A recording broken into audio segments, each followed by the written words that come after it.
Good afternoon, everybody. It's Tina Desiree Berg. I'm here this afternoon doing the Status Coup live stream show. I've got a chock-full show for you today. At the top of the hour, though, I have a very special segment that we're going to do on healthcare workers in New York that are being forced to work 24 hours a day. So I have a couple of activists with me. We're going to talk about the background of the situation, what is going on with the home care workers themselves. But I wanted to start the show off by playing a little bit of a documentary on the plight of these workers. 我叫做陳麗儀，響88年就嚟到美國，就響醫廠做工，做咗有10多年。到2000年呢，醫廠呢就走下坡啦，即係冇工做啦，就後尾轉行就讀護理啦。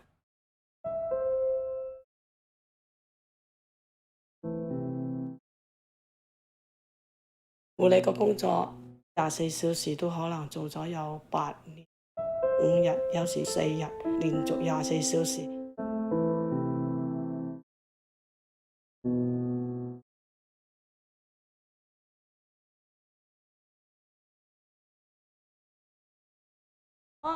飲水啊，啖水先。好，日間嘅工作呢，就幫佢清潔衞生啦，煮早餐佢食啦。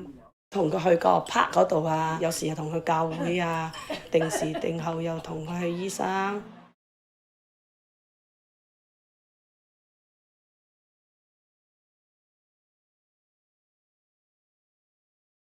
我晚黑唔係話瞓覺喎。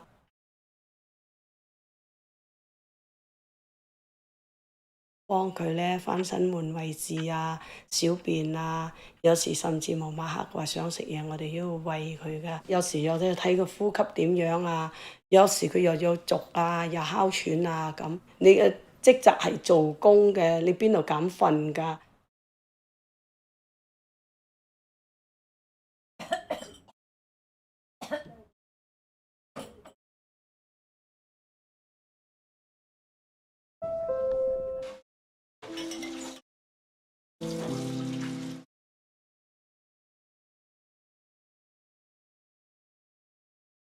做咗咁多年嘅護理呢，對我女呢關心都係少咗好多。我啲仔同我哋溝通都少咗㗎啦。如果我唔係咁樣做24小時呢，我返到去屋企啊，溫溫暖暖一齊食飯，變咗我去咗人哋屋企住，變咗好似隔膜咗嘅屋企啲家庭嘅人啦。日夜做24小時啦，冇得休息啦，即係做到我周身都骨痛㗎，腦神經都係壞嘅，變咗我返到屋企又休息，晚黑都瞓唔到覺嘅，甚至有時返到屋企都以為係個病人屋企，好似有啲咩聲音，外界啲聲音，以為係病人嗌我哋起床啊，我哋話嚟啦咁啊。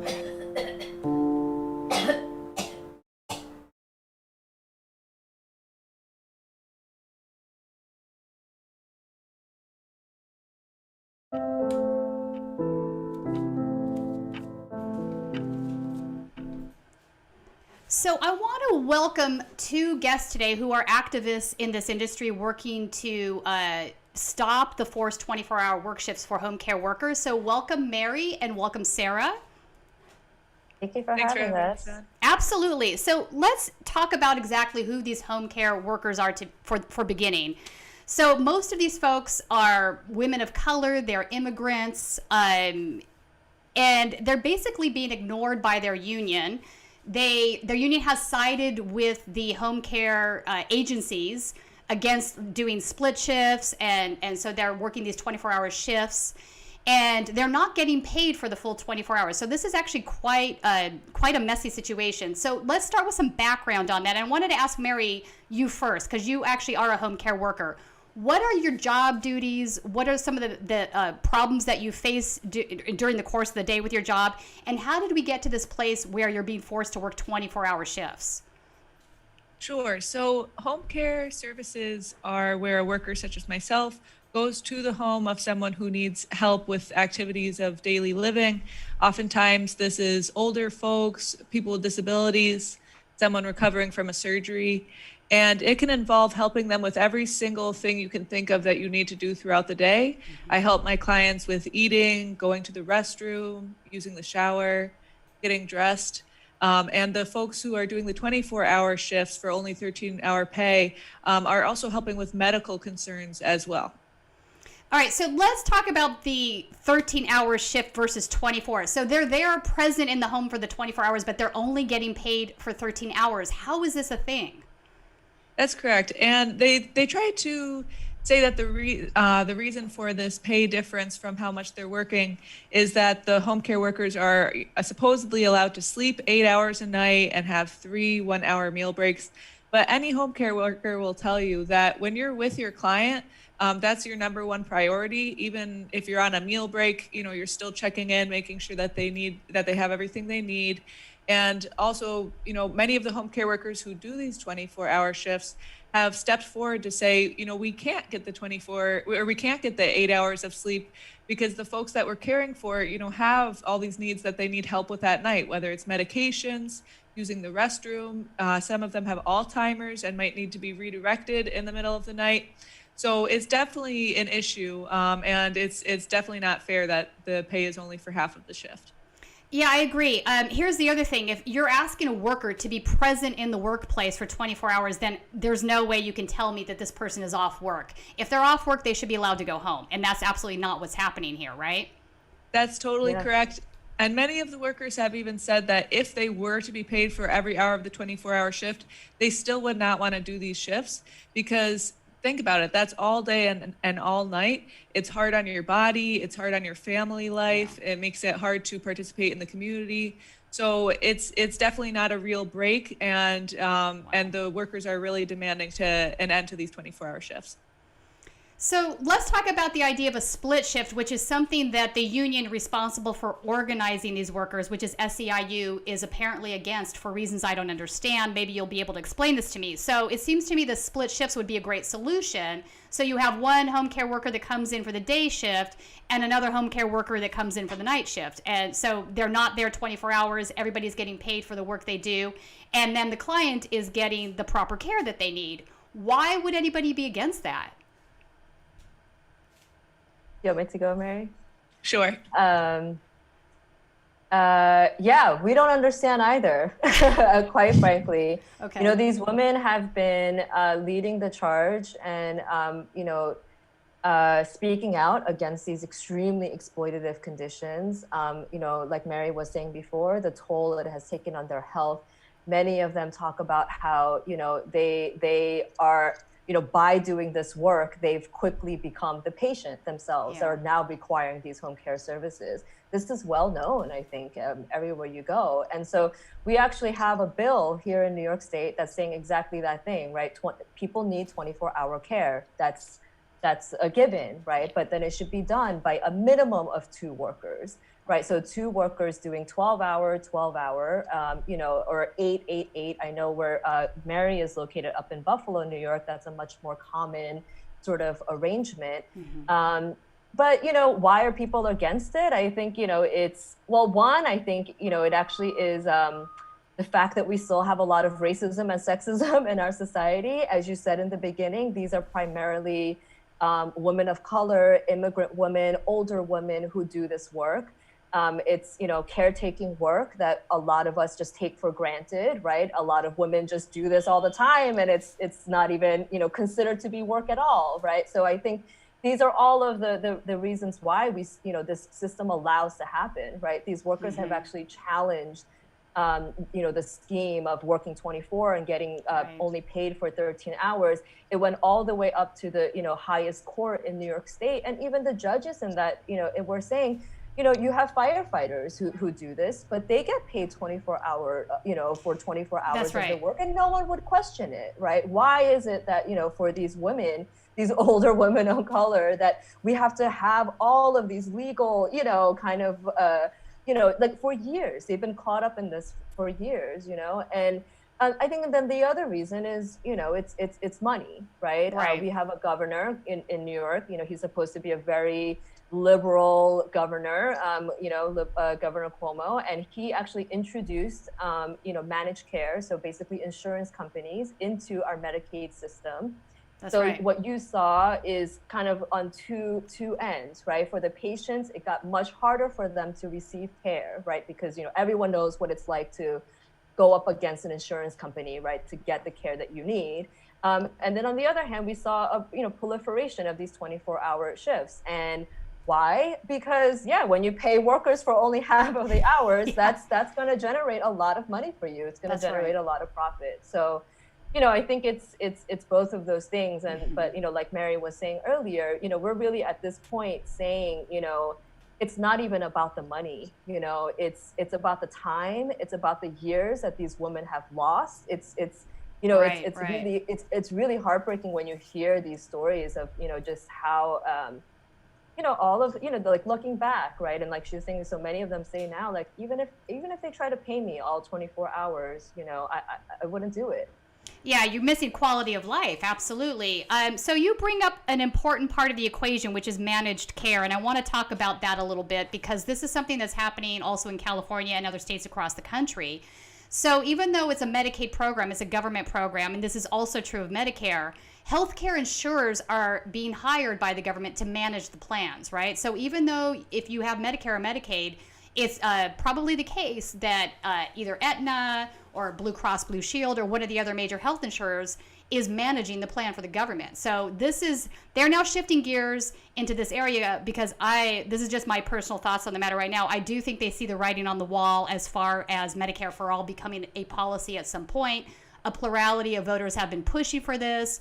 Congress is a little bit slow to respond, obviously, because they take money in from the healthcare insurance industry. But I think it's a matter of time before that shifts and that changes. And I think they're aware of that as well.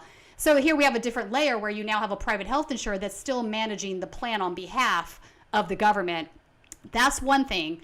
And then the second thing you brought up is the firemen. I think this is a great example. Doctors as well. Yes, some of these folks are expected to work 24-hour shifts in the course and care of their duty. But I think the primary difference is this. Firemen, doctors, etc., are paid very high salaries. These healthcare workers are not. They're paid an hourly salary, and I don't know that it's above minimum wage. I mean, what's the average pay on that in New York right now? The average pay is around minimum wage if you look at, what they list as the hourly wage. But once you calculate that they're not even paid for half the hours, they're not even paid at the minimum wage rate. This is outrageous. This is absolutely outrageous. It is outrageous. And I would say, it's even more terrible because if you're a firefighter, in between calls, you're allowed to call your family, you're allowed to take a nap, you're allowed to go do something you need to do. Right. And if you're a home care worker, every single minute that you're in the house, you are on. Whether they say you're on a meal break or not, you are always listening out. You're always trying to make sure that your client's okay. And one of the home care workers in the video mentions getting insomnia. Even when she's in her own home, she starts to think that she hears her client calling out for her. And that's really become a common issue. So I would say that, yes, it is terrible. And it really doesn't make any sense. Well, it does, make sense, unfortunately, because of the racism and sexism. But it's really not in line with other industries. Right. All right. So let's talk about the union now, SEIU, because I am incredibly appalled that a union is sitting down for this. They're not backing the workers. They, from what I'm understanding, correct me if I'm wrong, they sided with the healthcare agencies overdoing split shifts, which is astonishing to me. Why would they do that? Well, I mean, I think, here it's $11.99. That's the local of SEIU. They have a very close relationship with Governor Cuomo. I think that, we unfortunately see this with a lot of unions today, where the leadership is, more in, their interests are more aligned with, protecting the profits of these companies and of these industries more so than to fight and represent the interests of their own members, right? The workers have called on their union from the beginning. A lot of them went to their union. Like, we said, a lot of them are union members. From the beginning, they were told, oh, actually, you can't actually get this money back, right? Or, oh, like you work for, all of these kind of, confusing sort of, you work for a nonprofit, so you're not entitled to overtime, But at this That's point, crazy. actually, yeah. So, but actually, at this point, what the workers are, what the workers are saying is, getting away from the money thing, because I think 1199's position through all of this has been there's no money, right? So, it's unfortunate. The workers should get their due, but there's just not enough money for you all. And I think, and our response has been from a lot of workers has been, you should take a stand, right?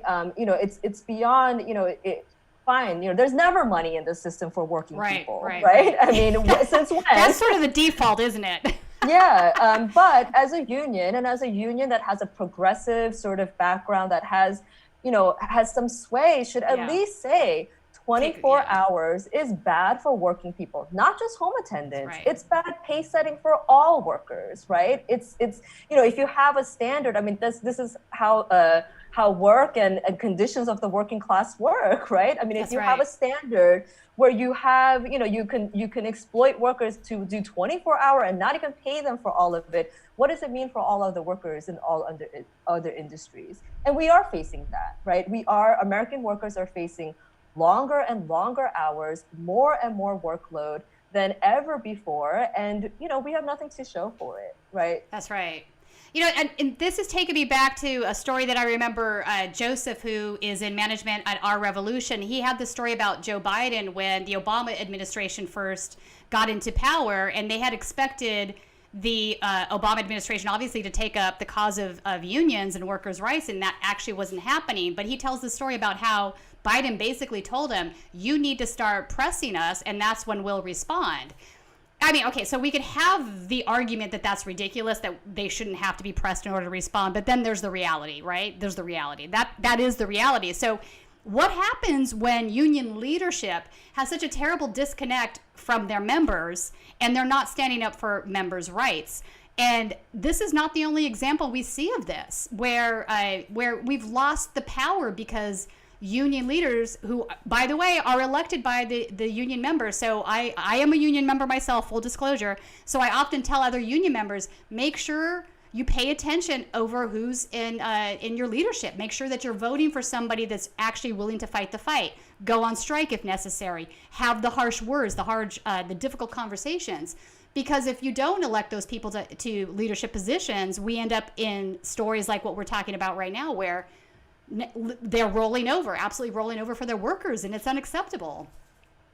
I think that's totally true. And something else that we've been noticing through the Ain't I a Woman campaign is that we have a problem on the American left when we rely so thoroughly on unions, because more and more, and especially right now during the pandemic, there are so many working class people who are perpetually out of work. Like Sarah was saying, we're seeing the rise of people being forced to do mandatory overtime or to work these very long hours that are dangerous for their health. But then on the flip side of that, we're seeing rising levels of unemployment. And for us, these are really two sides of the same coin. And it really points to the need for us to come together, across industry, whether we have jobs or not, whether we're unionized or not, and to really try to stand up for our rights as a class and really make this class demand to end the 24-hour day. Don't go down this dangerous path of limitless overtime, but really make a stand that we should have control over our working hours. I absolutely agree with that. There should be no such thing as a 24-hour shift period, end of story. Also, so most of these folks are CNAs, is my understanding, which means they're certified nurses assistants. So that's another layer to this. These folks are trained to do this job. Why is it even at a minimum wage level? To me, it seems like these folks should be getting $40, $50 an hour. Now, I understand that they're saying there's no money for that, but of course there's money for that. That's their argument for everything, right? Anything to do that doesn't benefit the plutonymy, the argument that always comes back is there's no money for it. But the minute the banksters get into trouble, all of a sudden there's $3 trillion to be handed out. So this just doesn't hold water. That's correct. And I think that, like Sarah mentioned, I think there is a lot of racism behind it. I think there is a lot of sexism behind it. And also, I think that there's some ableism behind it, because when the Department of Labor put out an emergency regulation to make sure that the 24-hour shifts could continue, despite the workers winning in court and showing this shouldn't be happening, the Department of Labor really pitted the workers against the people receiving care as best as they could. And they said, terrible. If they said if the workers were to get the full pay for these shifts, that, people would really have to end up going back towards institutions as opposed to home care services. And so they really try to make it this thing where, oh, there's just not the money. And if you want to try to fight and say there is the money, well, we're gonna try to threaten you. But people really see past this. And so that's why we've seen some groups coming forward, like the Disability Education and Advocacy Network of Western New York, that does, represent and organize with people with disabilities and people who rely on these services. Right. And they're saying, we're not going to take this bluff. Nobody here would want to be given a medication by someone who's been awake for 48 That's hours. right. If that's dangerous. That's not safe. It's crazy. So basically, they're trying to pit the folks receiving the care against the folks giving the care and saying there's no money here, when the money shouldn't come from either of these sides, right? That's the issue. This is a false argument, right? Exactly. The money should be coming from up here, right? Exactly. I mean, this is obvious to anybody that's looking at the situation. That's absolutely crazy. Let me ask you about our money. Oh. I just want to add that it is actually our money, though, right? Because it's Medicaid. It's absolutely. Money. So actually, working people are paying into this, yes. And then that's right. Getting it back through exploitation and a lack of decent care. You are 100% right on that. And let's talk about COVID for a second, because I have no doubt in my mind that the situation we're in with the pandemic has made this much worse, right? So now there's probably another argument that they're trying to use. Well, we have a hard shortage of healthcare workers right now because of the pandemic. You have to work the 24 hours. There's no other solutions. And then what about protective equipment? Are these folks giving proper protective equipment when they're there working? So they definitely aren't. And I'll let Sarah tell some stories from downstate. But up here in Buffalo, New York, there are agencies, of some home care workers that we've been organizing with that gave one reusable mask for the whole pandemic so far. One reusable mask. When these, when home care workers are working in a, patient-facing capacity where you have to be within 6 feet of the person that you're caring for and able in order to do your job. So the Ain't I a Woman campaign did fundraise and is still fundraising for PPE for home attendants. Sarah, do you want to talk a little more about that? Sure. Yeah, I just started to laugh because, you would think that the people who are also elderly themselves a lot of the time, but taking care of the most vulnerable. It was like a sick joke during that time when we were at the height of the peak, right? And you had Governor Cuomo on TV every single day talking about we got to take care of the most vulnerable. He even passed a law named after his mother, Matilda's Law, saying anyone who comes into contact. And here are these home attendants who are the ones who are taking care of these people, being where, how am I supposed to protect myself? We had to, I felt like we had to move mountains to try to acquire masks at that time, because I don't know if you remember, back in March it was impossible. It was impossible for you to get your hands on any surgical masks. And but we did it because the government wasn't doing it, the agencies weren't doing it, the insurance companies were doing it, the union wasn't doing it. So what can we do, right? We pulled our money together. A lot of home attendants themselves, we did this. A lot of other people supported this effort. But still, to this day, I mean, there were times when it got slightly better. But, I think it does really show that, everything that we say about the campaign, right? Actually, it brought up a lot of questions. Actually, a lot of the home attendants who do the 24-hour work, we actually lost quite a few leaders, and people got sick. And because a lot of what we say also about the campaign is the 24-hour has to end because it's so bad for workers' health, right? Mm-hmm. Our health is the most important thing. Without our health, what is anything, right? Right. No, 100%. Can't be compensated. And it was quite sad. You can see that these women could not. They talk about all of their chronic health problems, and when they got sick with COVID, they couldn't make it, it was just too much of a burden. And, but it's quite, it felt like, during the pandemic times, it was, the callousness of the system to just say like, our health, our lives just don't matter. But actually it's much deeper than that, right? That this was just like, like really thrown in our faces. But, actually that same attitude, that same, system is all the time in the state, right? As long as we have such a system, that's just Right. going to be cycling through these women, after another. And it's very tragic, On the other hand, I think, it did, I think it kind of like pumped a lot of people up, a lot of the home attendants Right. and also other workers from other industries to say like, yeah, we really need to end this. Yeah. This is, we really need to take back control of our time. Mary kind of mentioned it before, but a lot of other industry workers. So Mary and I are both part of worker centers. So we're like open to all trades, like all different, workers from all different backgrounds, and even, higher earners, even professional workers, seeing their work time like double, triple because of remote work. And then, working parents who are now trying to juggle, like being their kid's parent and Right. satisfying the, like your boss and whatever. And, actually a lot of them who got fired, right? Yeah. During the pandemic, because they were like, oh, you got to take care of your kid, too bad, you can't do this. And so, Yay, capitalism. yeah, yeah. But it was a good and necessary wake-up call, I think, right? Oh, And yeah. think, I think the pandemic sort of was a reality check in many ways. Let me ask you specifically about these home care agencies that are the point of employment for the workers. So they're basically they're being hired by the patients, and then the home care agency facilitates that connection. So I'm assuming that these are all for-profit companies, yes? Go ahead, Mary. So some of them are technically not for profit, although, so for example, some of the agencies that downstate that the workers have come forward to organize against because of this wage theft and because of these bad working conditions, some of them are technically not for profit, but we know that there's so many loopholes to that, you know. And just that, because you're a 501c3 doesn't mean much at this point, I would say. That's exactly it, right? So some of them are many of them are for profit, some of Okay. them are technically not for profit, but the problems remain the same. Okay. So they're gonna so there's profiteering, so to speak, regardless of what entity the employer takes. So what is next for Ain't I a Woman campaign? What actions are you guys working on now, and what do you hope to achieve in the next couple of months?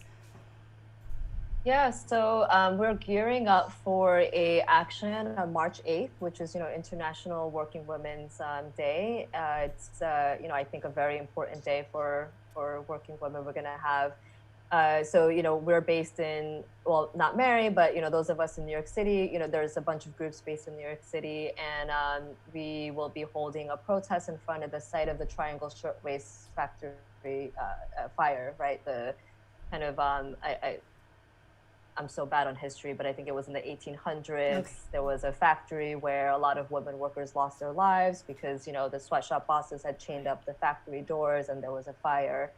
But I think what some people in our campaign has shared, that it also spurred a lot of leadership of women in the labor movement, right? Because they were like, this was we can't have this happen again, right? And so I think very similarly, our campaign is really, it's led by women workers, right? It's really, a lot of the home attendants are kind of at the forefront, right? So we chose that site. And there's going to be, up in Buffalo, and other folks are going to be doing a virtual component. So, we invite all of, any of your viewers who want to join us. I know you guys are national. So, those who are in New York City, feel free to join us. March 8th, I think it's going to be 12 noon. Those who are national, you can, tune in. I don't know if you can put up links or whatever. Yeah, but, sure. If you can, happy to send that to you. We're also advocating, like I mentioned in the beginning, for a bill in New York State, which it goes to the split shifts that you were talking about. It's very simple. It's a bill that's saying, no worker should have to work a consecutive 24 hours. Let's limit it at 12. But also says like you can't, if a patient is getting 24-hour care, they should continue to get 24-hour care, right? So not to like just cut away at that. And then also I put up a maximum cap of 50 hours in a week. And so, so there's been a lot of advocacy around that on the state level.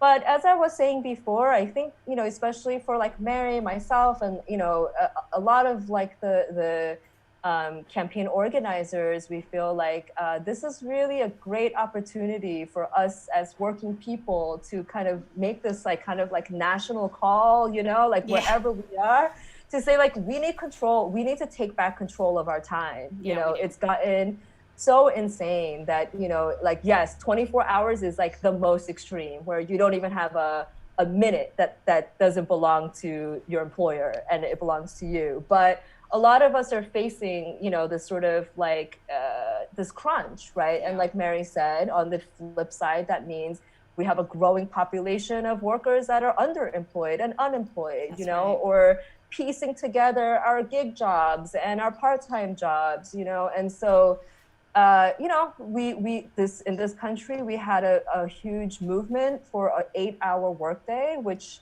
if you think about it, is quite sad that we have to fight against a 24-hour workday now. Right. But I think that's what that's where we're heading. We encourage like workers from all different trades, all different backgrounds, to join this fight, to be a part of it.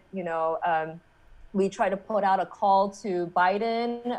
Folks can, endorse that call to Biden, because, as you said too, this whole like managed health, thing is happening across the country. And I totally agree with you that it also has a lot to do with Medicaid for all, it's like, we need to address this problem, they're looking for another profit center to replace the one that they see evaporating before their eyes. And I think this actual piece of the puzzle isn't really getting enough media attention. I would say most voters are unaware that this is happening, and I think it's something that needs a little bit more exposure.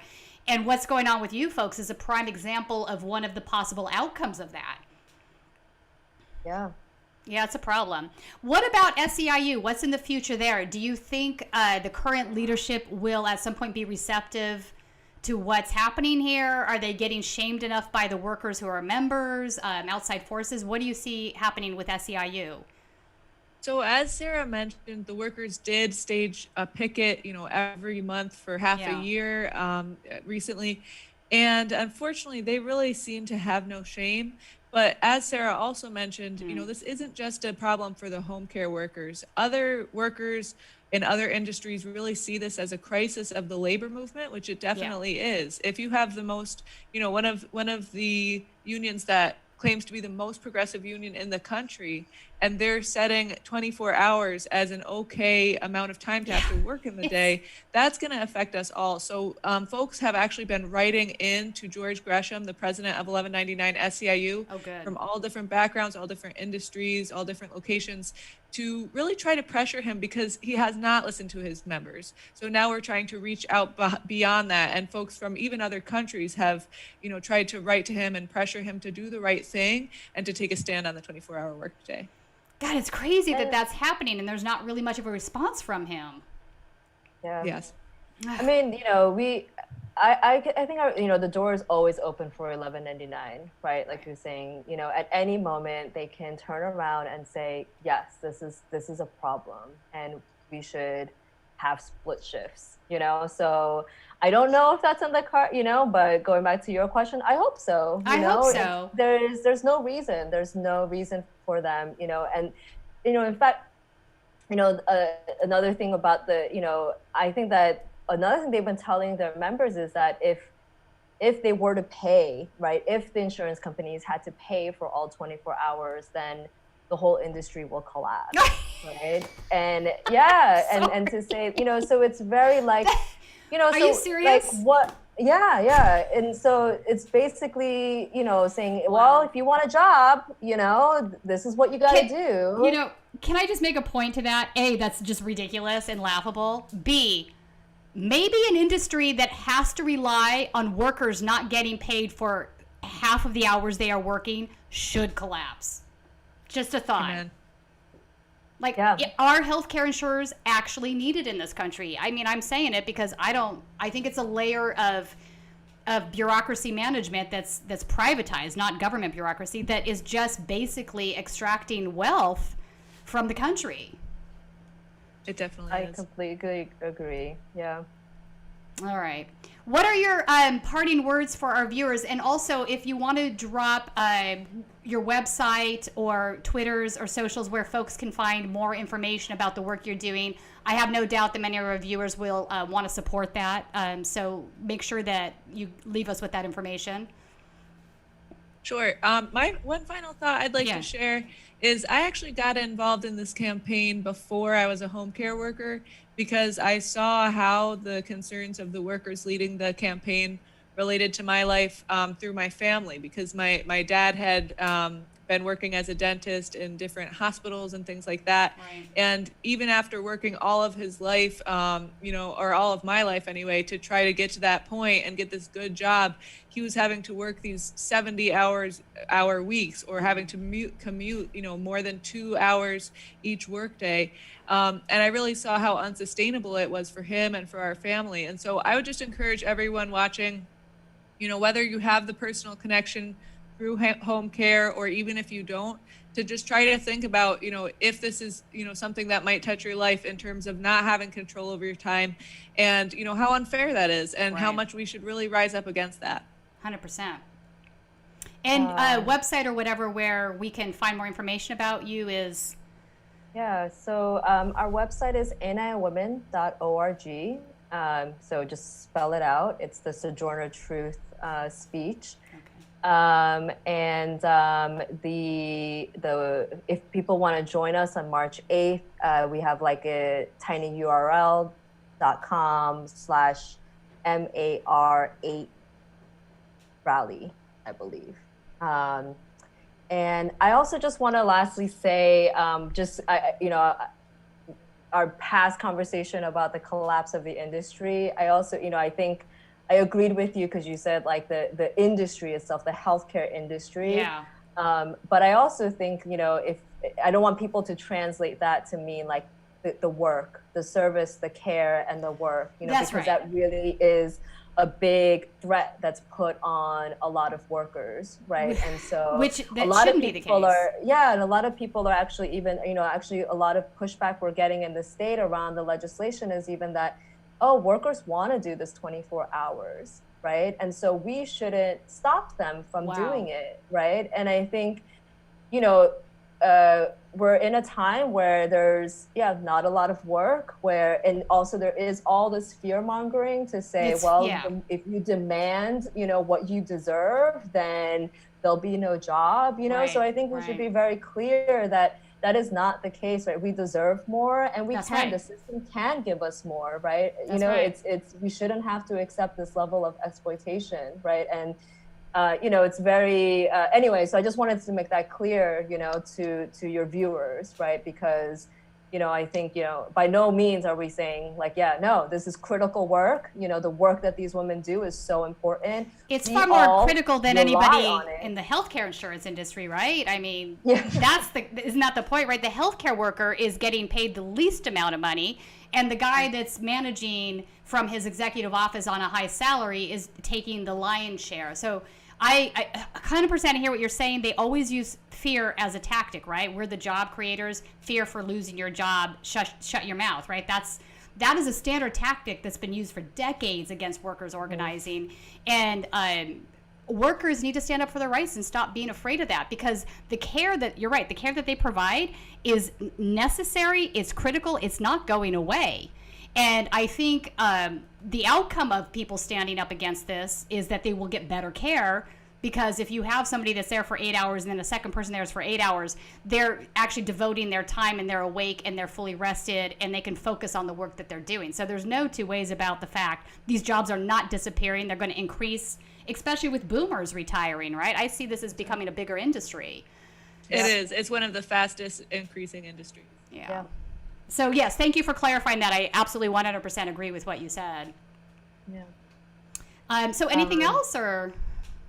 No, I was just going to say thank you so much for having us on. Yeah, no, thank you for reaching out. I'm glad to talk with you about this really important story. I'm glad we're shedding light on it. I am fairly positive that there are similar arguments and fights being happening in other states across the country. I know Northern California, there was a fight over home care workers as well recently. So I hope your campaign is able to maybe reach out and expand, and the workers unite, and we get better outcomes for that. Thanks for joining us today. Thank you. All right. So, wow, that's just, it's horrendous that that's even a conversation, that these workers are working 24 hours a day. But I want to shift gears now, and I want to talk about Neera Tandine, because she's been trending on Twitter the last few days. A lot of folks are talking about her and her past because, Biden has picked her as the OMB pick. But I wanted to go back historically and talk about something that was exposed by Ken Silverstein and CAP back in 2013. So Center for American Progress is Neera Tandine's think tank. That's where she's been for many years. Podesta was there before Neera was. But they're basically when I talked about this with Robbie Martin last week, they're basically part of the lobbying industry, right? People think that think tanks are academics, they're doing reports, they're unbiased, they serve a purpose as far as promoting good policy, but none of that's true. They take in corporate money and they do the work of their corporate donors. So back in 2013, Ken exposed this program they had called the Business Alliance, right? And it was a tiered program where you had tier 1, tier 2, tier 3. And as you gave more money, you got more perks. So this was a very secretive thing. He got this because somebody leaked it to him. So at this time, they were not disclosing their donors. Some of the donors included Boeing, Lockheed Martin, First Solar, which was a solar firm. I'm trying to remember some of these. But they were donating money and they were getting perks in the return. So, like, for example, the top membership perk was $100,000. And for that top level, you were giving private meetings with CAP researchers, meaning that they were going to talk to you one-on-one, get your needs met as far as placing and writing reports. And oftentimes, these same reports end up in news publications and they're not questioned. So a part of that is folks obviously believe this is part of the news complex when it's actually not. Roundtable discussions with politicians. So there was a lot of pay-for-play, quid pro quo stuff going on. So Neera has a long history of being involved with corporate corruption as far as I'm concerned. And so recently, though, people have also been talking about her commentary on Twitter and the way she's addressed other folks in a personal attack manner. I want to talk about actually this connection here with American Enterprise Institute. Thank you for putting that up, actually. So American Enterprise Institute, which is a neoconservative think tank. This is the think tank that pretty much backed the Iraq War. It's where all the Bush cronies reside, really. Charles Murray, who was responsible for The Bell Curve, which was this horrible book that came out in 1996 that argued that race and IQ were interrelated. It was biodeterminism, meaning that if you were black, you're not as smart as a white person. You're born that way, and ergo, there's nothing we should do about it. Funding Head Start is a waste of money. I'm not being hyperbolic here. This is actually what the book says. So I want to talk about this stuff a little bit more, but I want to bring in my next guest because I can't think of anybody better to discuss this with than a comedian who also does news. So everybody welcome Ron Placone. Ron, you there? I'm here. Can Yay! you hear me? Hi, welcome. Hi, Tina. How are you? I'm good. Neera Tandine is wonderful. We're just gonna take the words right out of your mouth. Absolutely wonderful, and that hearing was just, mwah! It was beautiful. It was just beautiful. It was just. Did you hear? My favorite part was Tim Kaine. Did you see Tim Kaine? Yeah. I mean, he basically. Oh, that was the best. That was the best. That was like you're about to give a kid a participation trophy, right. And as long as the kid doesn't shit their pants, they get it. Like that was just.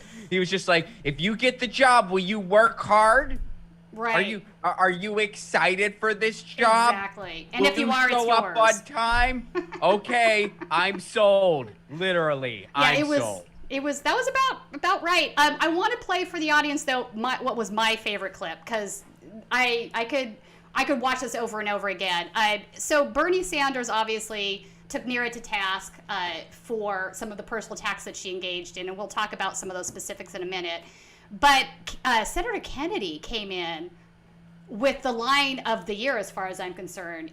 You basically did everything but call Sanders an ignorant slut. Can we play Now, this? isn't that a movie reference? Yeah, I don't. Before you play it, I think that's some kind of movie reference, but I don't know if it is, but it was. I don't know. Maybe it's not. I guess I shouldn't say that because I don't know for sure. But I saw it somewhere online that It might be. But it's a great little snippet. I don't know. I'm not remembering as this moment. All right. Let me ask you about Senator Sanders' line of question. You were a very aggressive fundraiser for your think tank. And that's, I'm not suggesting you did anything wrong. Please don't construe my remarks as suggesting that. But there will be a perception. I'm not saying it's reality, but as we know in government and politics, perception matters. But there will be a perception that if you took Wall Street, given the money you raised from them, if you took Wall Street, turned them upside down and shook them, you'd fall out of their pockets. How are you going to deal with that? I mean, when Wall Street comes calling and you're at OMB. Senator, at the Center for American Progress, we proposed a financial transaction tax. We proposed higher regulations of Wall Street. We proposed dealing with carried interest many, many, many years ago. We proposed a whole series of policy proposals that would restrict the power of Wall Street. I believe Wall Street has too much power in our political discourse, and I have said that multiple times. I have said that in every role. Okay, and let me so interrupt you because I got to go to another subject. I appreciate your answer. I have to tell you, I'm very disturbed about your personal comments about people. And it's not just one or two. I think you deleted about 1,000 tweets. And it wasn't just about Republicans. And I don't mind disagreements in policy. I think that's great. I love the dialectic. But the comments were personal. I mean, you call Senator Sanders everything but an ignorant slut. That is not true. And when you said these things, did you mean them? I wouldn't have said ignorant. Senator, I have to say, I deeply regret my comments. I understand that, but And when I you feel said badly them, did about you them. mean them? I understand you've taken them back, but did you mean them? I'd say the discourse over the last 4 years on all sides has been incredibly polarized. I'm asking about yours. Did you mean them? I really feel badly about them, Senator. Did you mean them? I feel badly about them. Did you mean them when you said them? I mean, I would say social media is I've Did heard you a mean them terrible when you said discourse. them? I feel terribly about them. Did you mean them when you said them, or were you not telling the truth? I mean, I feel badly. I look back at them. I said them. I feel badly about them. I deleted tweets over a Are line. you saying that because you want to be confirmed? No, I felt badly about them. And Did you deleted mean them when you said them? Senator, I must have meant them, but I really regret them.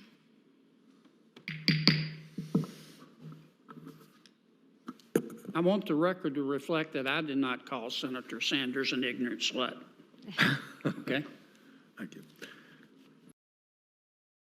I have a letter in front of me from, as I'm sure you have seen, a number of Republican members of the House concerned about some of the things you said as the head of CAP. But of course, your attacks were not just made against Republicans. There were vicious attacks made against progressives, people who I have worked with, me personally. So as you come before this committee to assume a very important role in the United States government at a time when we need serious work on serious issues and not personal attacks on anybody, whether they're on the left or the right, Can you reflect a little bit about some of your decisions and the personal statements that you have made in recent years? Yes, Senator, I really appreciate that question, and I recognize that my language and my expressions on social media, caused hurt to people, and I feel badly about that, and I really regret it, and I recognize this. It's really important for me to demonstrate that I can work with others, and I look forward to taking that burden, and I apologize to people on either the left or right who are hurt by what I've said. Okay. And as you know, it's not a question of being hurt. We're all big boys, and I don't see too many girls here, but big boys who get attacked all the time. But it's important that we make the attacks expressing our differences on policy, and that we don't need to make personal attacks no matter what view somebody may hold. So can we assume that as the director of the OMB, we're going to see a different approach if you are appointed than you have taken at CAP? Absolutely. And I would say, social media does lead to too many personal comments, and my approach will be radically different. So, Ron, we have somebody that has clarified for us where the ignorant slut comment comes from. Apparently, it's SNL and Dan Aykroyd. Thank you guys for knowing that. I did not know that. That makes it even funnier in a way, actually. So I was almost there. You were almost there. By movie, I meant TV show that's still on the air. That's what I meant. Right.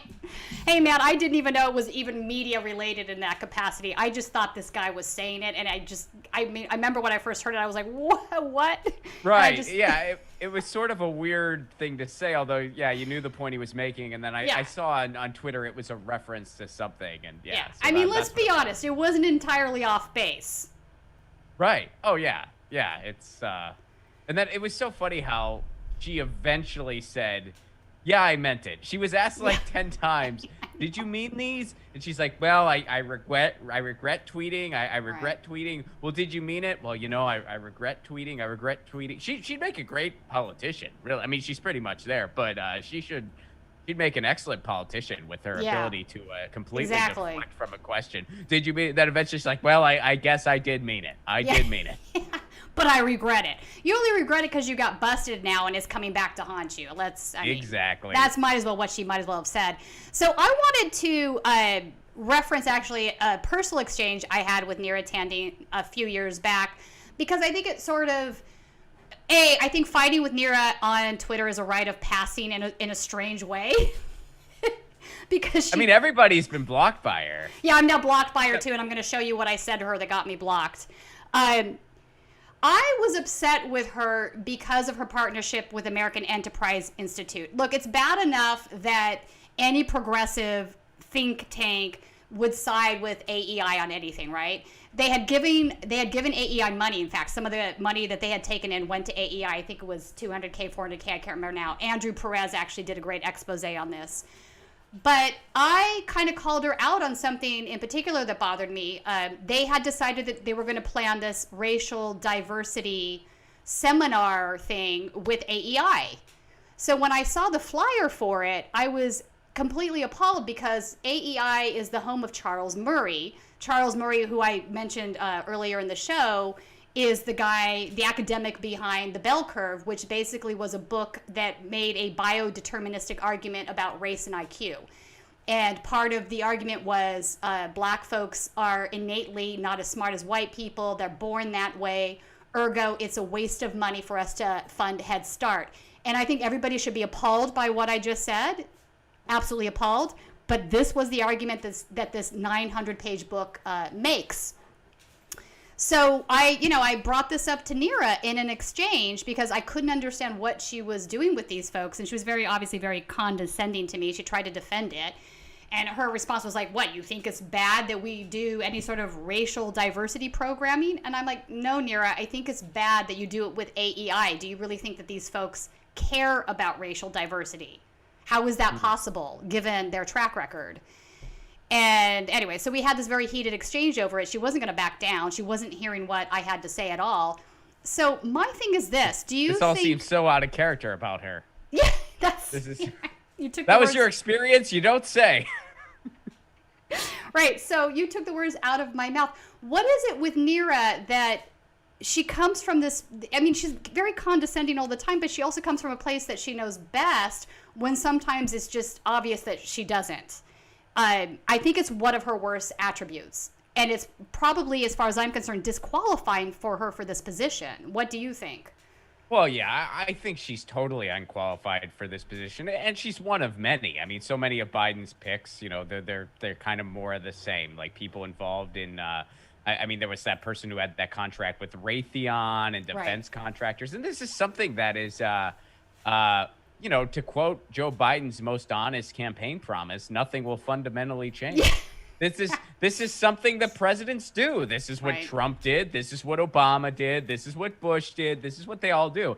They appoint people who not only are totally unqualified for the positions they're appointed for, they're actually the opposite of what they're appointed for. They appoint someone to education who is completely anti-education. They appoint someone for the environment who is for oil and gas. And in the case of Neera Tanden, I mean, it's so incredibly disturbing that there is someone in this position who also gets the label of progressive, quote unquote. Right. And she has straight up said we should go and invade countries for their oil. She straight up said that. She's anti-Medicare for all. On what planet is this progressive?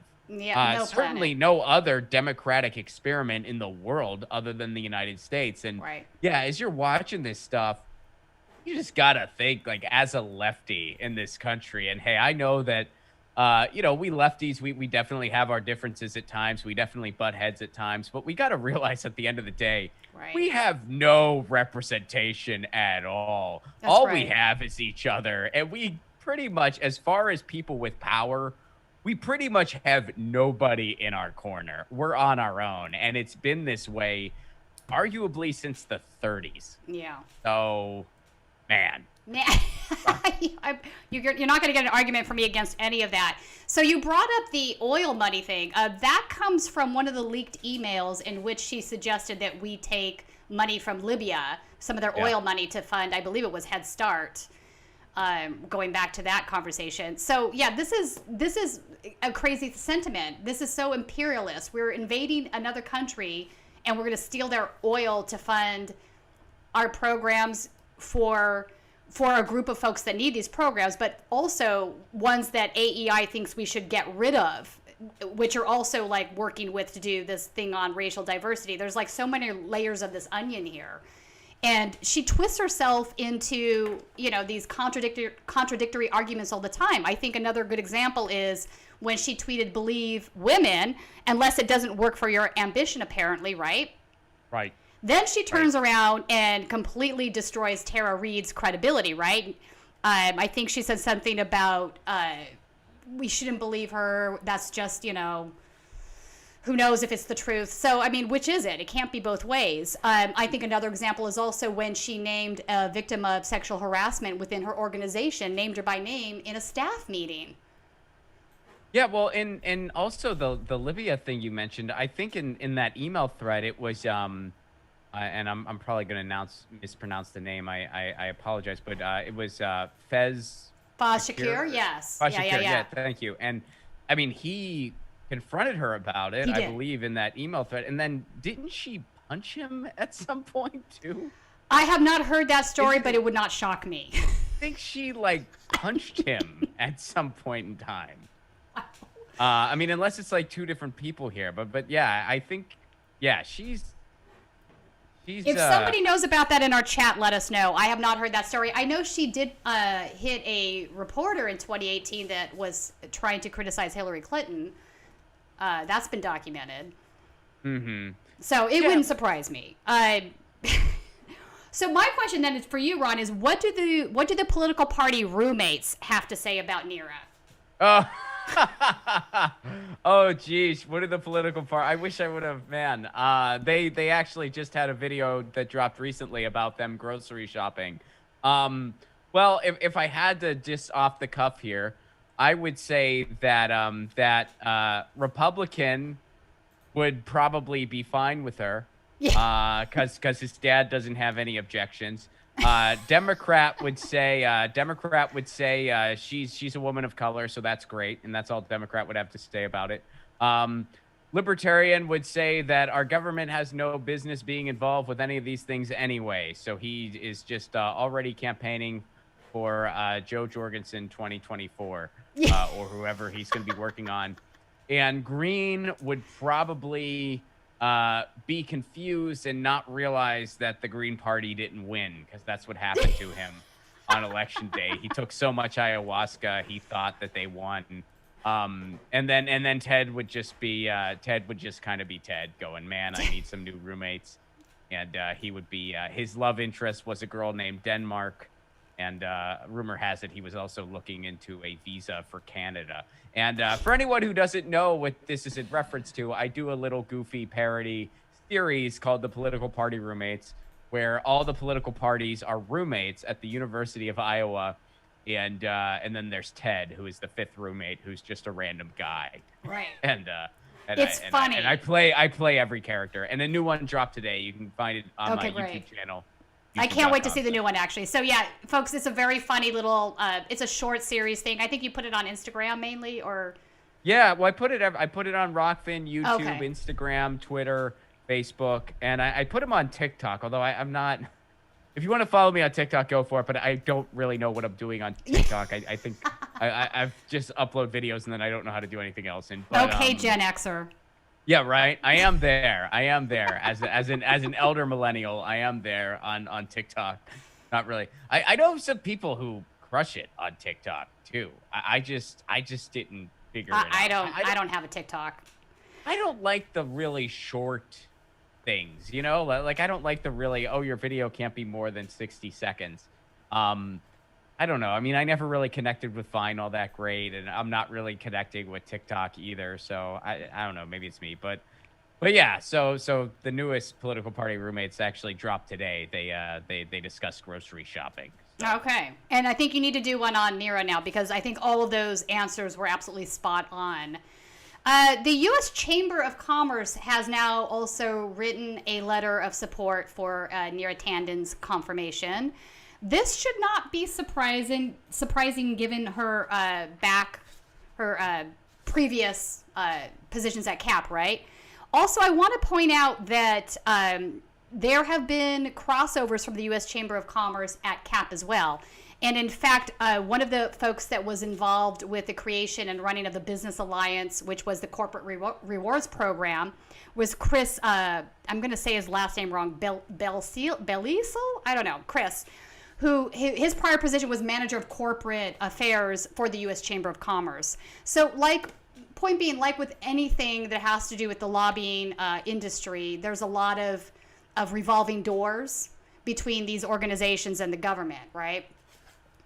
So what are your thoughts on that, the U.S. Chamber? Is that on brand for Neera, in your opinion?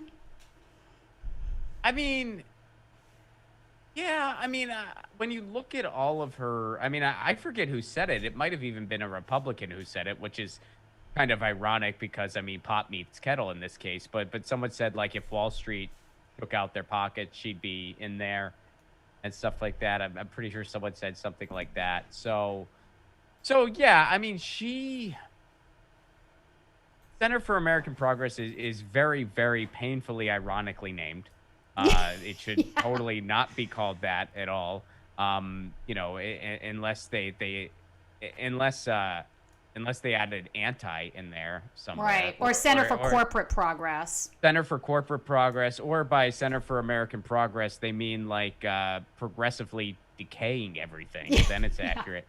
So yeah, she has an incredibly pro-business background, and that's not, which puts her right in line with the Clinton camp, puts her right in line with the Biden camp, and this appointment is just such a slap in the face to progressives, considering her track record, not just on Twitter, but what she's done with that position, and just her campaigning against Medicare for all and stuff like that. So yeah, we'll see what happens. I have a feeling she's likely going to be confirmed, but see what happens. I wouldn't be surprised in either way.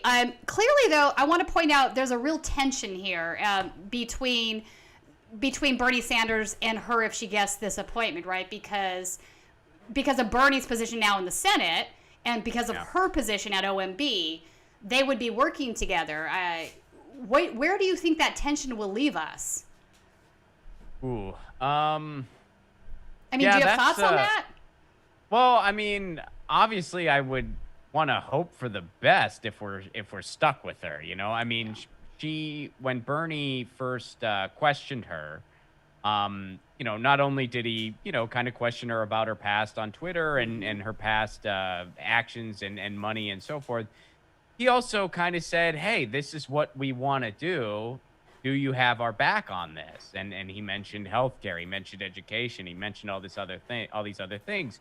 She said yes, but you know, one of the first lessons my mom taught me was actions speak louder than words. So, exactly. You know, I'll believe it when I see it. I'm not very optimistic. I would like to think that, you know, we're in such dire times that she would have to kind of give a little, and that doesn't just apply to the Nearatandons. I mean, that applies to everybody in government, quite frankly. I mean, even Joe Biden, it's like anything good that happens with this administration, if anything, but anything good that might happen, it will be because he is in a corner and has absolutely no choice. Kind of like LBJ. LBJ didn't want to do anything good, but he kind of had to because he had no other option. Right. You know, that's kind of what we can expect from Biden. So you know, I see it as more of that, where it's like, I don't think she would want to support any policy of Bernie's. And I don't think, unfortunately, there won't be a ton of pressure on her to do so, especially for something like Medicare for All, which is very, very unfortunate. But yeah, I mean, I would say expectations should be very, very low should they have to work together. And I think there's a reasonable chance that they are going to have to. Yeah, I hear what you're saying there. Let me ask you this, because I thought it was also very fascinating to watch the relationships that Bernie had in that room with the Republicans. A lot of them were very respectful to him, which, you know, is kind of surprising if you look at the dichotomy between the kinds of policies that Bernie wants to get behind, like Medicare for All, workers' rights, etc. But there seemed to be respect from these guys. Moreover, against Neera. Now is this a situation where they hate Neera more and they don't like Bernie, but we hate Neera more, we have a common enemy? Or do you think they genuinely have some respect for Bernie in that position? And what is that going to look like going into the next 2 and 3 years from now? I mean, I'd like to think that maybe there's some kind of crossover and maybe there's some, you know, like mutual respect going on, but I'm gonna say it's kind of more of the former. I think it's more of like she's very vicious on Twitter towards Republicans, but she's also even more vicious towards the left. So they kind of have that in common. In this one particular, for instance, I don't see, you know, I don't see any Republicans getting on board with any type of, you know, grassroots. Yeah, I don't either. Progressive policies. And I know some people, they like to kind of twist themselves into that pretzel to make that case.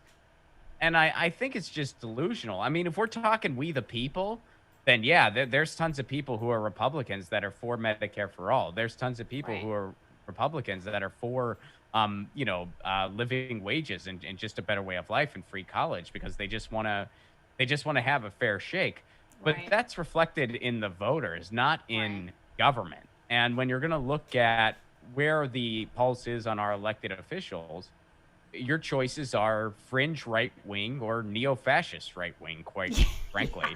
Exactly. And so, you know, I don't see anybody in those positions. I mean, Mitch McConnell himself, I mean, that guy, he would just let everybody die if he could. Yeah. I mean, they don't even want to give you $600.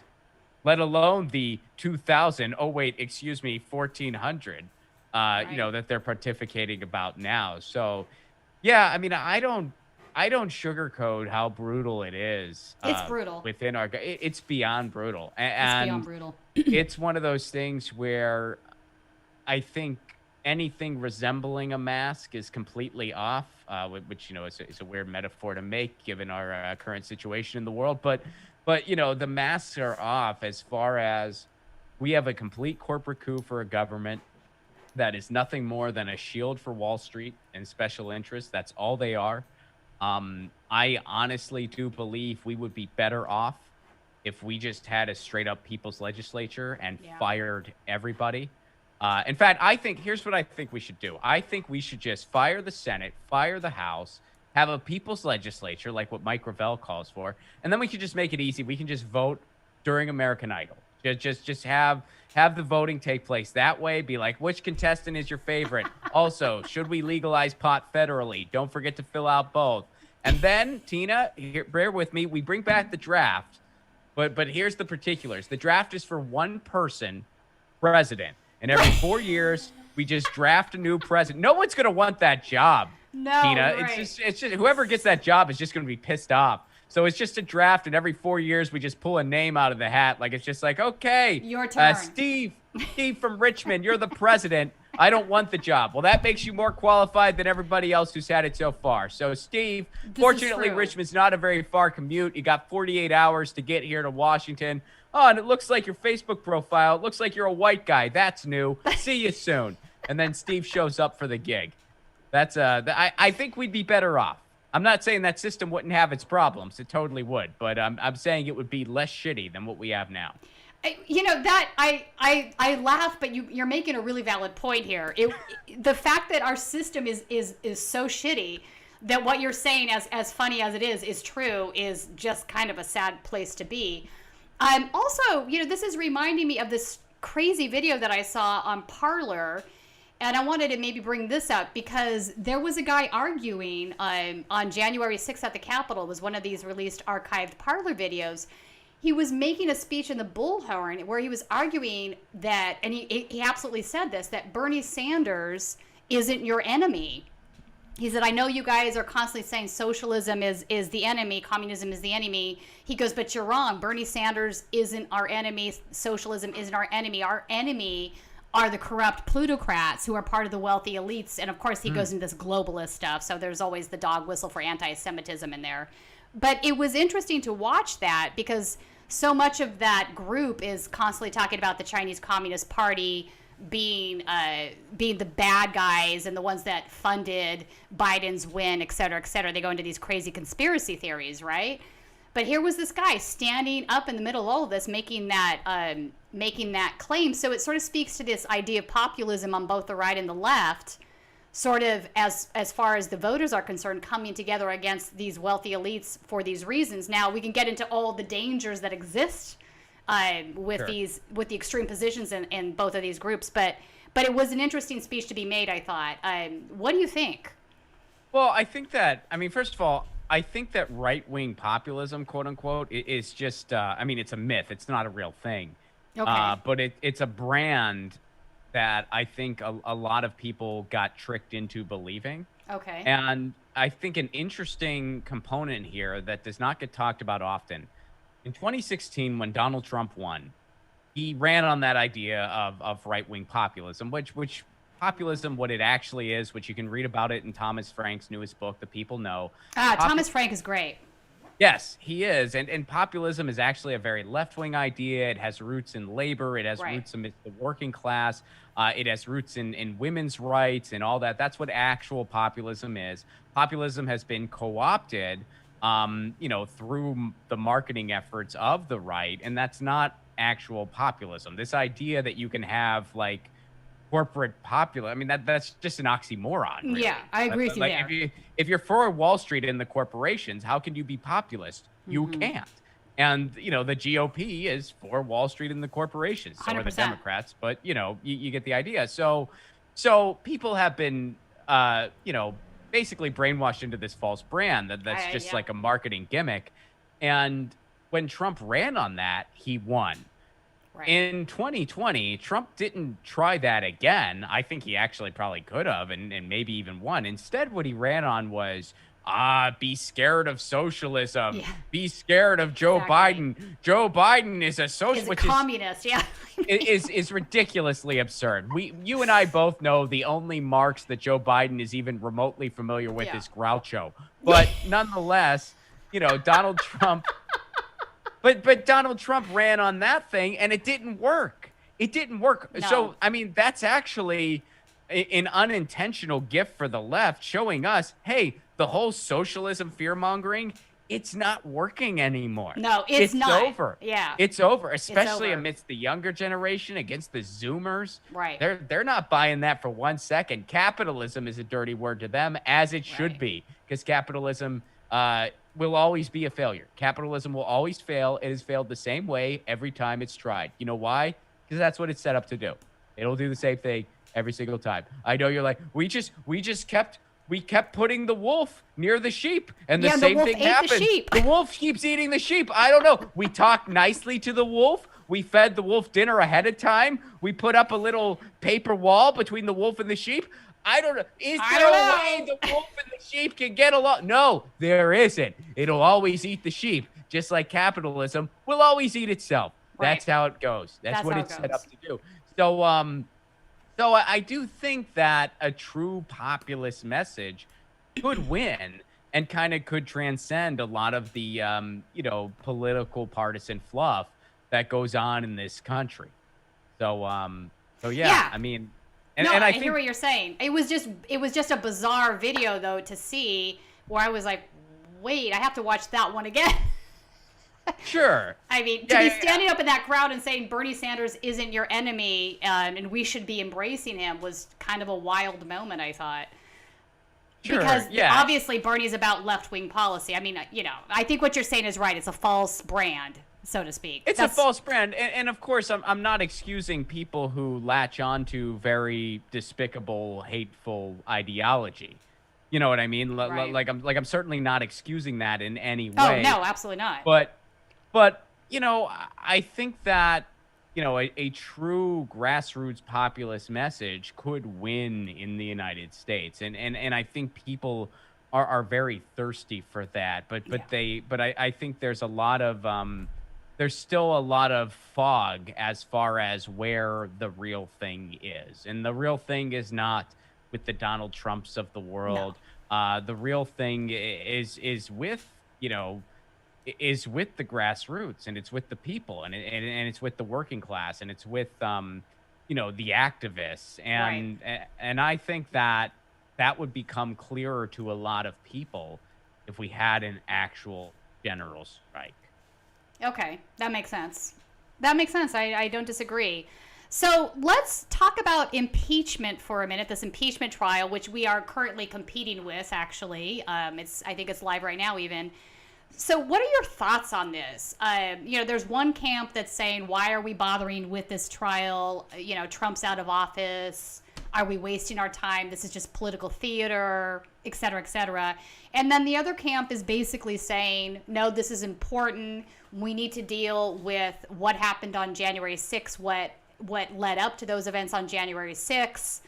And in fact, all of our viewers will know that they've used a lot of the Status Coup video during the Senate trial. We're expecting I saw that. I hope they have to give Status Coup $1 million.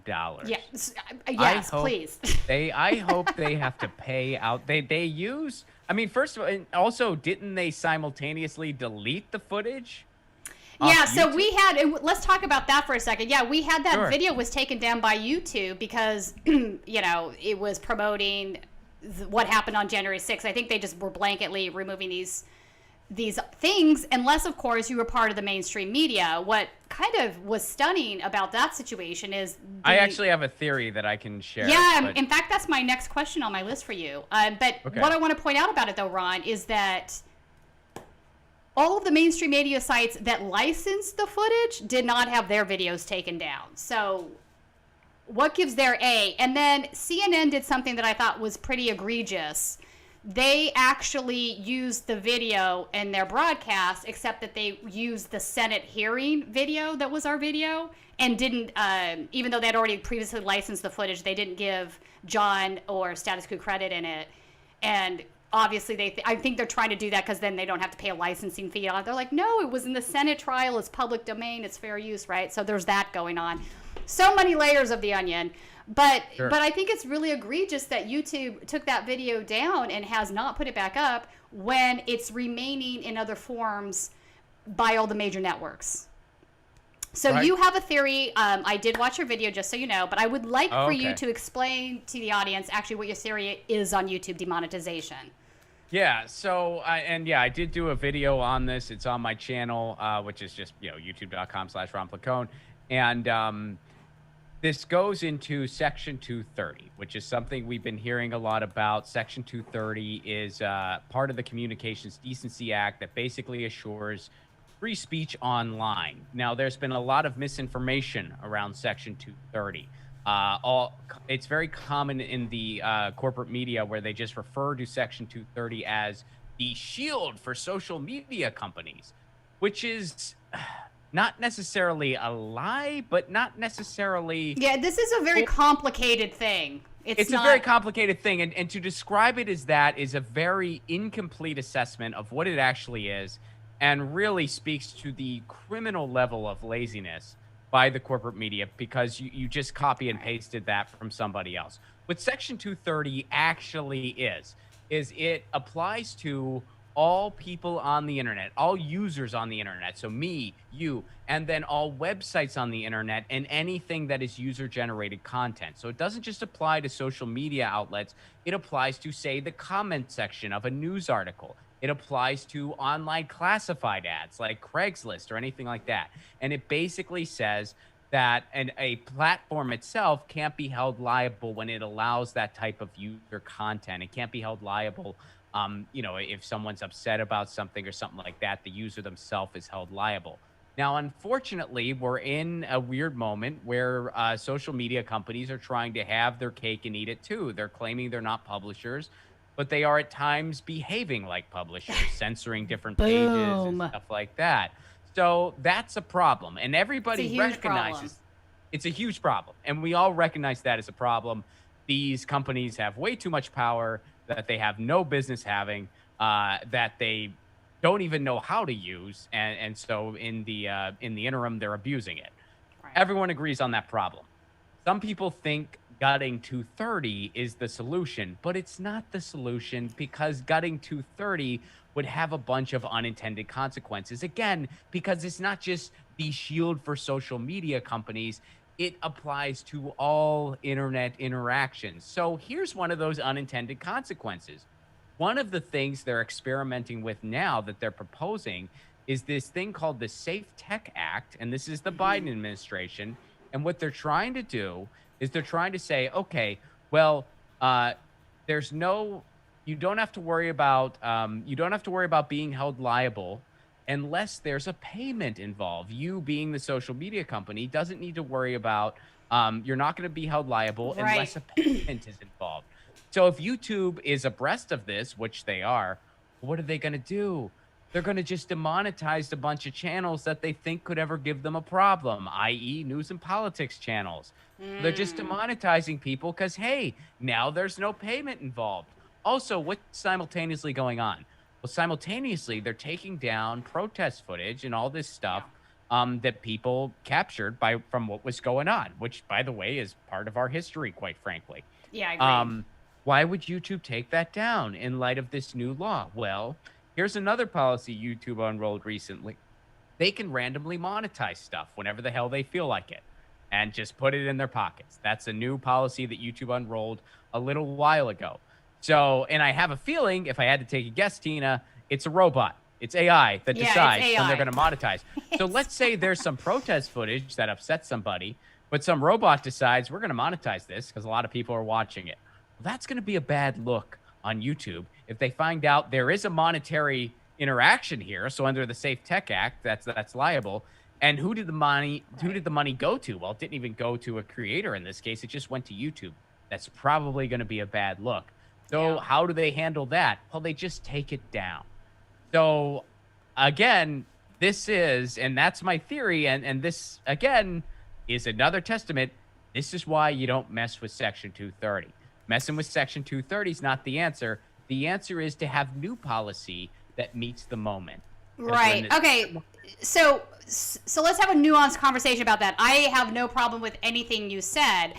I think what the heart of the conversation, though, is to whether or not you're a publisher. This is where, and this is why I appreciated your argument about the exchange of money with Biden's new law that he's proposing. And actually, this has been proposed previous to Biden. This is something that's been sort of been floated around by some big tech lobbyists, believe it or not. But conversation for another day. My concern is this. I think another piece of the puzzle is, and why this is such a nuanced conversation, is even with a situation with Jordan where somebody was able to go on the Huffington Post blog, because at that time, you'll remember, it was open. Anybody could sign up, create a contributor account, and say whatever they wanted, and Huffington Post wasn't overseeing any of that. Huffington Post is a news organization. They should have had an obligation and a responsibility and a commitment to truth, right, as such, and yet they were ignoring all kinds of things that people were publishing on there.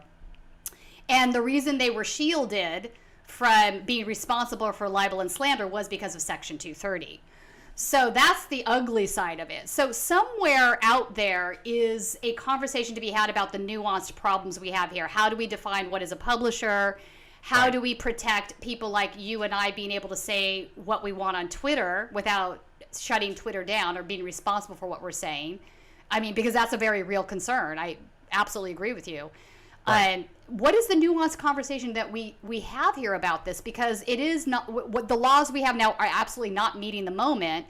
Right. And you're right about the way monetization works. So I don't know what the solution is here. I just know that we are in a bit of a quagmire. Also, there's a lot of regulatory capture going on.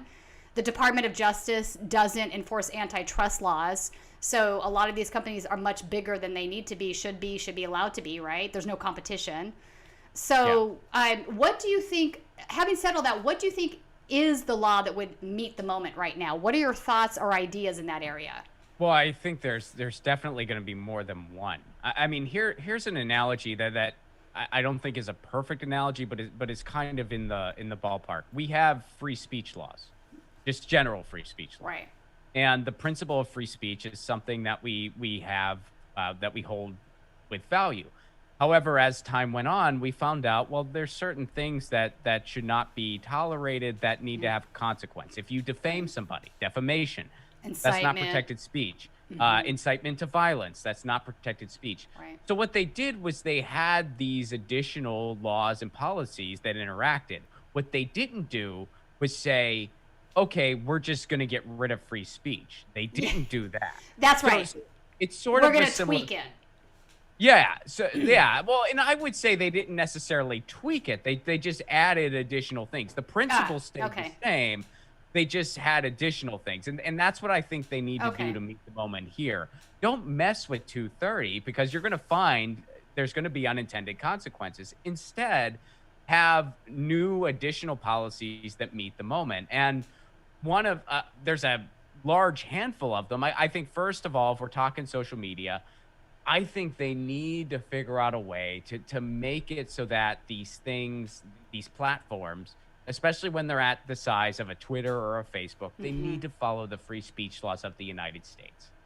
That's just, they need to, and there needs to be a transparent So hang on, let me ask you just for clarity on that. So, I mean, free speech is a pact between us and the government, right? So do you think that platforms, social media platforms like Twitter, Facebook, whatever, do you think that they should come under that guise then and cease to be private corporations? What are the nuances there that you're looking at, just to clarify for the audience? Yeah, I do, because they have become so dominant in our public space. I mean, look, go find a news article in the media that doesn't reference somebody's tweets. Right. They all do. I mean, hey, we just talked about a hearing. What did they talk about in that hearing? Neera Tanden's tweets half the time. What did cable news talk about for 4 fucking years? Donald Trump's tweets. Yeah. So I mean, that's true. It is our modern day e-commons, and I think as it is our modern agora. Right, and so as it is such, they should have to follow the free speech laws of the United States. I think they should be made public utilities.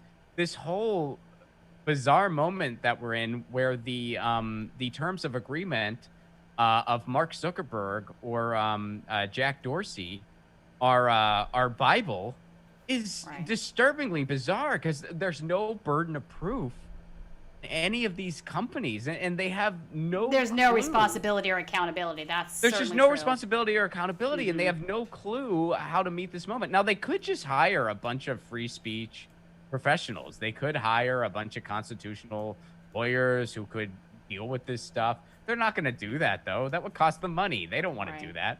that. So we need to have policy that kind of makes that happen. Because here's another thing that people often miss. If we gut Section 230 and just allow, like, okay, now every platform is responsible for whatever somebody posts, that's going to make sure there's never another Facebook. That's not going to make Facebook less powerful or Twitter less Right. powerful or YouTube less powerful. It's going to basically enshrine their power because guess what? They can handle a lawsuit. Guess who wouldn't be able to? Whoever's coming next.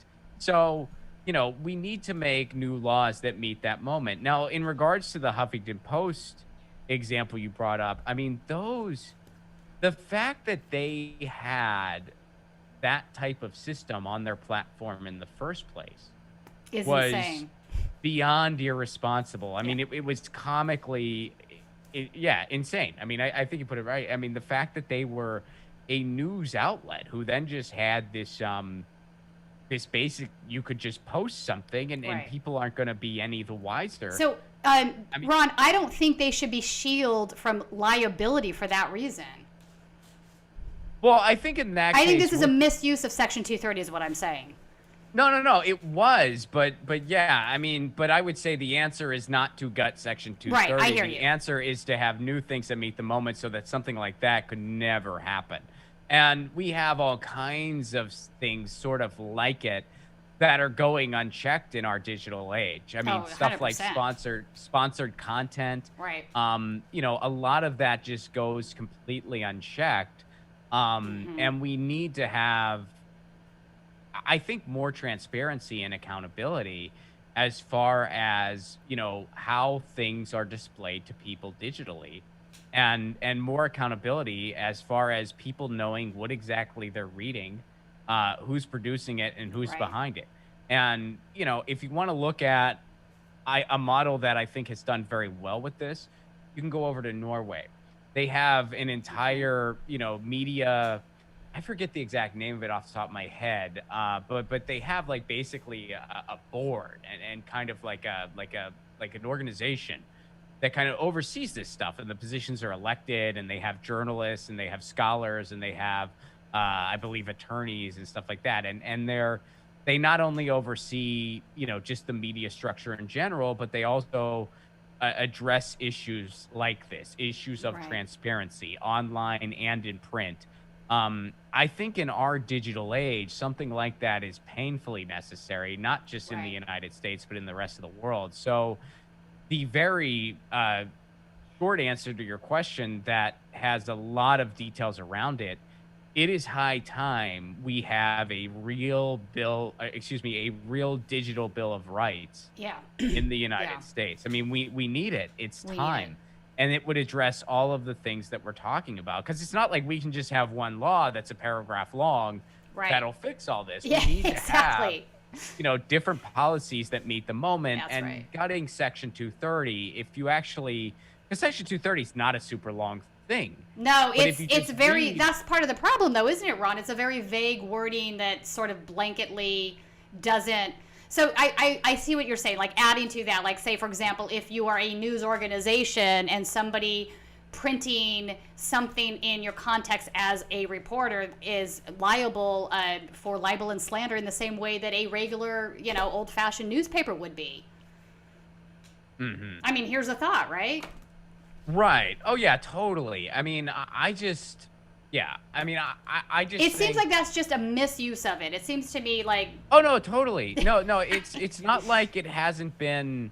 I mean, yeah, and there have been other cases where there was like a lot of harassment and Yeah. the websites. So yeah, there needs to be some nuanced policies where it's like, okay, in the case of online harassment. There should be a reasonable effort made by the outlet. And if there isn't, well, you can be held responsible in that case. You can't just hide behind Section 230. Exactly. But again, it goes back to the principle of 230 should stay as is, because if you mess with that, this will have a lot of unintended consequences because it is very short and succinct, and it says this is just how freedom of speech works online, basically. So you don't want to mess with that. Instead, you want to have additional things. So we just need to add some Brandenburg to our Section 230. Yeah, I mean, and be careful with how you do it. I mean, it's not as much of an amendment as new and additional policy that goes alongside it, to where it's like, well, I'm going to hide behind Section 230 here. Well, you can't hide behind Section 230 here. This is not what Section 230 is for. Just like if you defame somebody, you can't hide behind freedom of speech. You can be like, well, this is my freedom of speech. No, it's not. You defame somebody. That's not protected speech. No. If you incite violence, well, freedom of speech. No. That's not freedom of speech. Yeah. That's not protected. So, and again, you're going to see a lot of cases where it's not totally clear cut, just like you do with freedom of speech. I mean, defamation is hard to prove, as it should be. Right. Because if it wasn't, people would just be making that claim all day long. all day long. Neera would make that claim about us would be because in jail. we criticize. Well, but she'd be making it about us too. She'd be saying that we criticized her. So yeah, I mean, it's not. It's a very complicated thing, and what it comes down to is we need new laws that meet the moment, and messing with 230 ain't the answer. All right. All jokes aside, yeah, I do see your point there. I think that you've made a very compelling argument. And I also think that also ties into municipal broadband, right? I think this should be a utility at this point. Everybody needs the internet. I mean, even just for phone service, like we used to have, I mean, look at it this way. You used to have the payphone that you'd put money in and you go call, right? At some point that went away because of technology. Now we have cell phones. There was arguments about moving, the Lifeline phone stuff over to cellular structures. And in the same way, we're at that point now where, look, our internet is our lifeline. We use it for everything at this point. We have to mitigate and move all of these things over. So I think we should have municipal broadband. I think it's a utility like anything else is. Oh, I agree with you. And again, and this is just like, if Ron was benevolent dictator, but like I would totally. Hey man, I'm gonna be over here using my payphone, okay? Well, in my digital Bill of Rights, I would include municipal broadband because it's like you would have laws as far as what is minimal acceptable for internet access, because it's like you have these big cable companies where they don't really focus on the product. They just focus on making as much money as possible. Yeah. So anybody with Spectrum can testify to this. Oh, anybody with that. I mean, Comcast, Spectrum, pick your poison. But, it's one of those things where they'll offer you something that is substandard and not good enough, and they know it. It's not good enough for your kids to go to school, which, kids are going to school online right now. It's not good enough for you to be able to do your work or for you to, watch something on Netflix, whatever. So you call them and they just tell you to upgrade during a pandemic. Hey, just give us more money. We got you. There should be a digital Bill of Rights in place that says this is the minimum that is acceptable in our digital age, especially when we're going to have something like a pandemic where you need to be online to live your life, where you need to be online to go to school. Right. We need to have some protections here for people, and it's high time. And it would include municipal broadband. It would include net neutrality. And it would include, all kinds of other policies to meet the moment of how we engage and exchange ideas in our new digital e-space. Yeah. I hear you on that. So what other things do you have on your mind today? Anything? What do I have on my mind today? I'm opening this up to you. And then I also want to ask folks in our chat section if they have questions for you, Ron. Oh, cool. I would love that. Well, I guess I'll mention a few things I got coming up then. If you go to my website, ronplacone.com, you can get tickets to a show that I have coming up, and it's virtual. Live stand-up is still not really a thing. But I have a virtual stand-up show on February the 26th at Flappers Comedy Club. Now it's virtual, so it's just on Zoom. Oh, With fun. a backdrop that says Flappers Comedy Club behind me. But I'm going to be on that show, and Lauren Ashcraft is going to be on that show out of New York. If y'all remember Lauren, she ran for office. Congress. She did, and so she's going to be on that show too. That's the one cool thing about the digital virtual shows is you can just do shows with your friends no matter where they live. So, I know, right? That's great. So that's on February 26th at 10 p.m. Eastern, 7 p.m. Pacific. If folks want to grab tickets, you can just go over to my website, ronplacone.com, and grab them. And what's on my mind? I mean, Valentine's Day is coming up. I want to figure out a nice dinner for my wife and I. And, but other than that, just somebody wants to know about you make theme songs for Patreon on your Patreon. Do you make theme songs for people? Like what? I do. Wow, really? I do on my Patreon. I need to Tina theme song, man. On my Patreon, if someone's a patron, and again, my Patreon is just give what you can. I don't have tiers. Oh, right on. So it's just give what you can. It's just one tier. And one of the perks is I will make you a theme song. You have to ask me. Like I can't, you have to message me and say, hey, Ron, and then tell me a little bit about yourself. I've made theme songs. Some people have wanted theme songs for their own podcasts. I've made theme songs for other podcasts. Some people have wanted it for their SIGO. I've made some love songs for people, which has been cool. One patron said they might use it at their wedding. Nice. Which, man, well, pressure's on. I mean, they got to stay together now, or I'm gonna feel like an asshole, Right. Hey, man, your 1 year anniversary is coming up. I know. I can't believe it. Actually, whoa. It's crazy. Yeah, a couple weeks. Well, it's funny. My wedding happened like right before the world. Right shut before down. COVID. And it's almost been a year, which is nuts. But I mean, what a time it has been as far as COVID and the world we live in now. Yeah. But yeah, I'll make you a theme song, and yeah, that's just over on my Patreon, patreon.com/ronplacone. So if you are interested and on stable ground, feel free to sign up. Okay, so I need this is hilarious. I need my theme song to the tune of Wonder Woman. Yes, I agree with that. All right, I'll see what I can do. It's funny. The last one I made, somebody grew up in San Pedro, which is where I live now. So they wanted a very San Pedro-centric theme song. So I basically made like a song about my neighborhood for them. Yeah, it's fun. That I've done stuff for like people who are activists and people who are, volunteers, or some people it's been about like their job, and yeah, so it's a lot of fun. Absolutely. And then also I should let the audience know that, full disclosure, Ron and I are actually starting a new podcast on called Academy Refugees.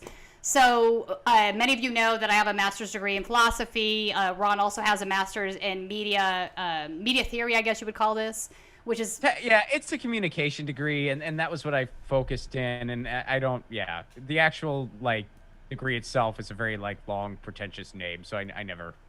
Yeah, right I never talk about it. The only place I will talk about it is on our podcast. Okay, right on. So basically we are going to be discussing philosophy, and obviously Ron does comedy while we discuss philosophy. I'm the straight man to his...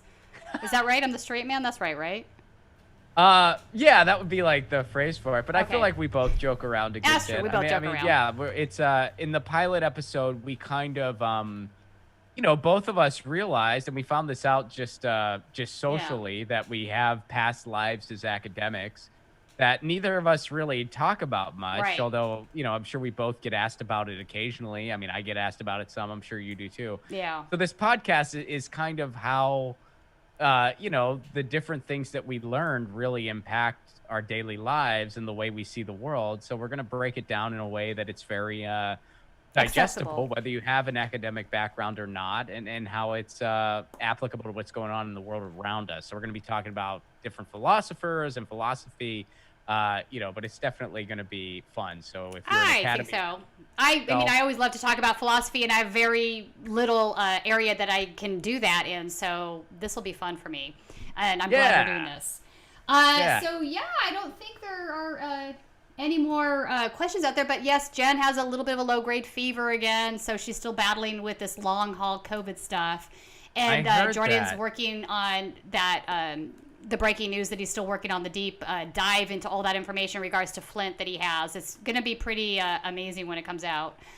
Well, I appreciate y'all doing that. I mean, it's been incredibly important what Status Coup has done with Flint and wow, I just said Status. That's all right. It's a long day. It's a long day. I actually interviewed somebody yesterday, and I meant to say in your 20s when she was 20, and I said in the 20s, and I'm like, wait. In the 20s, you know, when we were all just flapping around. We were all just flapping around, and it happens. What else happened? Prohibition happened eventually, right? Right, eventually. That was, or was it 1919? You know, it ended like early 30s. I should know. I'm rewatching Boardwalk Empire, so I should. Oh, that's a fun HBO show. Yeah. That's a fun one. My wife has never seen it. So it's the first time for her, but for me, it's the second time through. But it's a good show, and I don't remember a lot of it. So like a lot of it, like I don't really. I mean, some of it I remember, but not all of it. So it's still fun the second time around. But right on. All right. Well, I guess that's our show for today, folks. Thanks for tuning in. Thank you, Ron, for coming on after this amazing interview we did with these activists that are working for home care worker rights. I saw some of that. Yeah. How that 24-hour shifts. I mean, isn't that insane? Like, as if I needed another reason to just be so angry at the world around us. It's like, why? How is that a thing? How is that a thing? You know, and the worst part is, so these folks have to stay with the person they're giving care for 24 hours a day, and they don't have a bed in their homes because they don't actually live there. They're not considered live-in, right? So what are they doing? They're there for 24 hours. They're sleeping in chairs, couches. Like it's a very ridiculous situation, and I can't believe the SEIU doesn't have their backs. That's just unacceptable. Well, and it's not good for anyone involved. I mean, especially when you're a caretaker. I mean, it's that old, what's kind of the cliche people. There's a reason why when you're on an airplane, they say put the mask on yourself before helping other people, because you gotta. So if you're not healthy, like if you're overworked, if you're tired, well, I mean, they said it on the interview. I don't need to, but like if you don't give us good care, yeah. I mean, it's messed up. And it's on every level. I mean, I think especially in our grocery stores and in our pharmacies, nobody should be working longer than a 4-hour shift right now. Nobody should be. Yeah. And everybody should be getting at the very, very, very least time and a half. At the very least. Yeah, time out. I mean, if you're there for 24 hours and you're paid $13, $14 an hour, do the math on that. And you're only getting paid for 8 of those hours. I can't even imagine this. This is insane. Absolutely insane. Anyway, thanks for coming on. Thank you, everybody, for joining us today for our interview. And then we will be doing another great show tomorrow. So join us tomorrow.